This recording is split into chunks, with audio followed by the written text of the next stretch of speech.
नमस्कार सर्वांना, जय शिवराय. आपल्या बकासूरप्रेमी DST6300 यूट्यूब चॅनलमध्ये तुमचं सगळ्यांचं मनापासून हार्दिक स्वागत. आपण आलो बैलगाडा शर्यत क्षेत्रातील देव द्वादशम हिंद केसरी कोहिनूर बकासूरच्या भेटीला.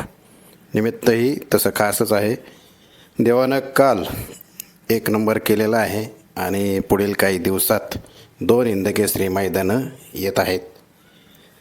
खरं तर आपण जेव्हा गोठ्यावर आलो होतो तेव्हा आपल्याला लांबूनच नवीन खरेदी 6300 महाराज आणि त्या शेजारी साम्राज्य 6300 दोघंही एक सुंदर अशा पोजमध्ये बसलेले दिसले होते. त्याचा आपण फोटो आणि छोटासा व्हिडिओ पण काढला आहे. पण त्याआधी काल 1 नंबर केलेल्या आपल्या देवाला भेटावं आणि त्याची भेट घ्यावी म्हणून आपण थेट पहिलं त्याच्यापाशी आलो.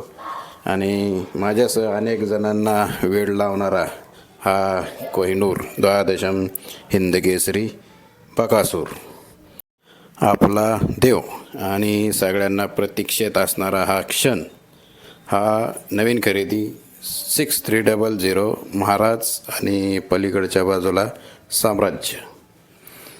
लांबून आलो ना तेव्हाही त्यांची मोहक पोज मला लांबूनच खूप छान वाटली होती. हा महाराज आहे. मी जेव्हा शॉर्ट अपलोड केली होती तेव्हा बऱ्याच जणांनी कमेंट्स केल्या होत्या की हा कोणासारखा दिसतोय. तर ते मलाही 1-2 नंदींसारखा तो दिसतोय, पण तुम्हाला कोणासारखा दिसतोय ते कमेंट करून नक्की सांगा. हा कालचा विजेता साम्राज्य हा नवीन दुस्साय हा आणि अतिशय चांगल्या पद्धतीने त्याचा पळ आहे. सध्या आपण स्क्रीनवरती गुलाबी शर्टात ज्यांना पाहताय त्यांचा आज वाढदिवस आहे. साहिल असं त्याचं नाव आहे. जेव्हा एक बकासूर लहान असताना एक रील व्हायरल झालेली होती बघा, त्यात वैभव मामा, मोहिल शेठ आणि साहिल आणि अजून एक जण होते. तेव्हापासून आत्तापर्यंत हे एकत्रच आहेत आणि देवाबरोबरच असतात. अगदी कालच्या मैदानात देखील साम्राज्याबरोबर हे होते आणि अनेक जण, जी बकासूरची पूर्ण टीम आहे ती अनेक जण होती. काल 2 मैदानं असल्यामुळे काही तिकडे होते, काही पुण्यातल्या मैदानात देखील होते. आणि तो साईराज आणि वैभव मामांचे दाजी, सुहास शेठ तापकीर आणि ही बकासूरची ही सगळी टीम. खरं तर मुलाखती आपण अनेकदा घेत असतो, पण त्याच्याबरोबर जी टीम असते त्यांचं कार्य खरं सांगायचं तर खूप मोठं असतं. कारण आपण गटाची 25 सेकंद, सेमीचे 25 सेकंद आणि फायनलचे 25 सेकंद इतकी शर्यत बघत असतो. त्यानंतर आपण रिलॅक्स होत असतो. पण खऱ्या अर्थाने यांची सुरुवात ही पहाटेपासून होते.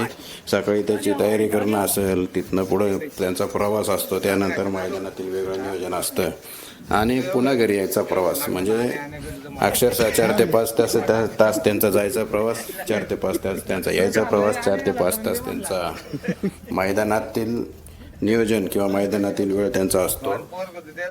एक टीम म्हणून ते कायमच एकत्र असतात आणि तयारी करत असतात. आणि बैलगाडा शर्यत क्षेत्रातील देव त्यांच्या या उत्कृष्ट कार्याचं त्यांना त्यांच्या आयुष्यात फळ देव हीच सदिच्छा. आणि खऱ्या अर्थाने एक चांगल्या पद्धतीचा, उत्कृष्ट पद्धतीचा नंदी बैलगाडा शर्यत क्षेत्रातील देव द्वादशम हिंद केसरी कोहिनूर बकासूरच्या दावणीला आलेला आहे. आणि आगामी काळात तो आपल्या देवाचं नाव नक्कीच पुढं घेऊन जाताना आपल्याला तो दिसेल. खरं सांगायचं तर मी ज्याला जेव्हा पहिल्यांदा पाहिला तर मला प्रामुख्यानं 2 नंदींची झलक याच्यामध्ये दिसली. तुम्हाला हा कोणासारखा वाटतोय हे कमेंट करून नक्कीच सांगा. आणि खऱ्या अर्थानं ज्यांनी हा उत्कृष्ट पद्धतीचा नंदी सांभाळला आणि आपल्या देवाच्या दावणीला दिला त्या मालकांचं पण मनापासून धन्यवाद आणि सर्व बकासूर प्रेमींचं देखील धन्यवाद. हा कसा वाटला?